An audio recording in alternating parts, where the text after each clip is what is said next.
بابا او بابا بابا 3 دن رہ گئے ہیں قربانی والی عید میں، ہمیں بھی گوشت ملے گا نا بابا؟ بابا کہنے لگے ہاں ہاں کیوں نہیں ملے گا، بالکل ملے گا۔ بچی کہنے لگی بابا لیکن پچھلی عید پر تو کسی نے بھی ہمیں گوشت نہیں دیا تھا، اب تو پورا سال ہو گیا ہے گوشت دیکھے ہوئے بھی۔ بابا نے کہا نہیں شازیہ، اللہ نے ہمیں بھوکا تو نہیں رکھا نا میری پیاری بیٹی، ہر حال میں اللہ کا شکر ادا کرنا چاہیے۔ ڈاکٹر صاحب قربانی کے لیے بڑا جانور لے کر آئے ہیں اور ماسٹر جی بھی تو لے کر آئے ہیں نا، ہم غریبوں کے لیے ہی تو قربانی کا گوشت ہوتا ہے، امیر لوگ تو سارا سال گوشت ہی کھاتے ہیں۔ خیر، آج عید قربان پر مولوی صاحب بیان کر رہے ہیں کہ قربانی میں غریب مسکین لوگوں کو نہیں بھولنا چاہیے، ان کے بہت سارے حقوق ہوتے ہیں۔ شازیہ کا باپ بھی نماز ادا کر کے گھر پہنچ گیا۔ گھنٹہ بھر انتظار کرنے کے بعد شازیہ بولی کہ بابا ابھی تک گوشت نہیں آیا۔ بڑی بہن رافیہ بولی چپ ہو جا شازی، بابا کو تنگ کیوں کر رہی ہو؟ وہ چپ چاپ دونوں کی باتیں سنتا رہا اور نظر انداز کرتا رہا۔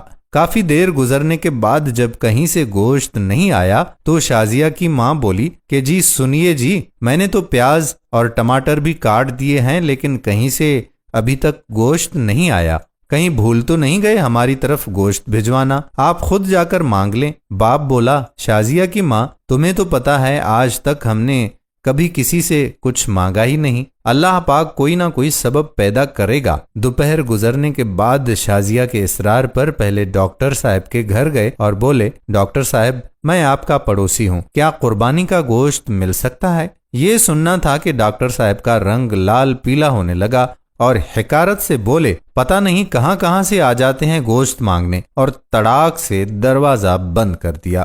توہین کے احساس سے اس کی آنکھوں میں آنسو آ گئے اور بوجھل قدموں سے چل پڑا۔ راستے میں ماسٹر جی کے گھر کی طرف قدم اٹھے اور وہاں بھی وہی دستے سوال۔ ماسٹر جی نے گوشت کا سن کر عجیب سی نظروں سے دیکھا اور چلے گئے۔ تھوڑی دیر کے بعد باہر آئے تو شاپر دے کر جلدی سے اندر چلے گئے، جیسے اس نے گوشت مانگ کر بہت بڑا جرم کر دیا ہو۔ گھر پہنچ کر دیکھا تو صرف ہڈیاں اور چربی۔ خاموشی سے اٹھ کر کمرے میں چلے گئے اور خاموشی سے رونے لگے۔ بیوی آئی اور بولی کہ کوئی بات نہیں، آپ غمگین نہ ہوں، میں چٹنی بنا لیتی ہوں۔ تھوڑی دیر بعد شازیہ کمرے میں آئی اور بولی بابا ہمیں گوشت نہیں کھانا، پیٹ میں ویسے بھی درد ہو رہا ہے۔ یہ سننا تھا کہ آنکھوں سے آنسو گرنے لگے اور پھوٹ پھوٹ کر رونے لگے، لیکن رونے والے وہ اکیلے نہیں تھے، 2 بچیاں اور بیوی بھی آنسو بہا رہے تھے۔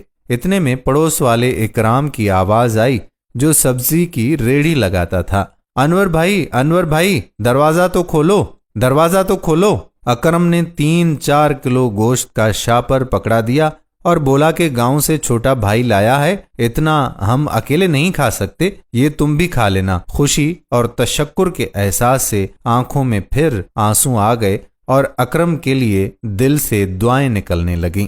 گوشت کھا کر ابھی فارغ ہوئے ہی تھے کہ بہت زور کا طوفان آیا، بارش شروع ہو گئی، اس کے ساتھ ہی بجلی بھی ہو گئی غائب۔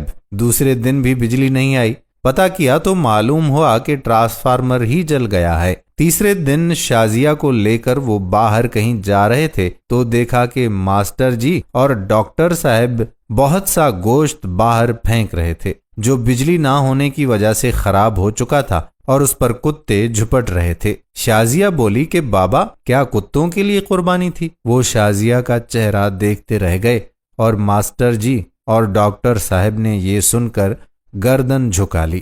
خدا را احساس کریں غریب اور مسکین لوگوں کا۔ یہ صرف ویڈیو ہی نہیں، اپنے آس پاس خدا را مساکین کی ضرورتوں سے ہمہ وقت آگاہ رہنے کی آپ سے درخواست بھی ہے۔ اس قربانی پر اپنے پڑوسیوں میں خدا را مساکین کو بھی ضرور اس کا حصہ دیں تاکہ وہ آپ کے لیے دعاگو ہوں۔ آج کی ہماری ویڈیو اگر آپ کو پسند آئی ہو تو اپنے دوستوں کے ساتھ شیئر ضرور کر دیجئے اور ساتھ ہی ساتھ ہمارے یوٹیوب چینل راہ حیات آفیشل کو سبسکرائب کریں اور فیس بک پر ہمارے پیج راہ حیات کو لائک کر کے فالو کر دیجئے تاکہ ہم ایسی مزید معلوماتی اور دلچسپ ویڈیو آپ تک پہنچاتے رہیں۔ جزاک اللہ خیرہ۔ آنے والی ویڈیو تک اپنے میزبان قادر بخش کلہوڑو کو اجازت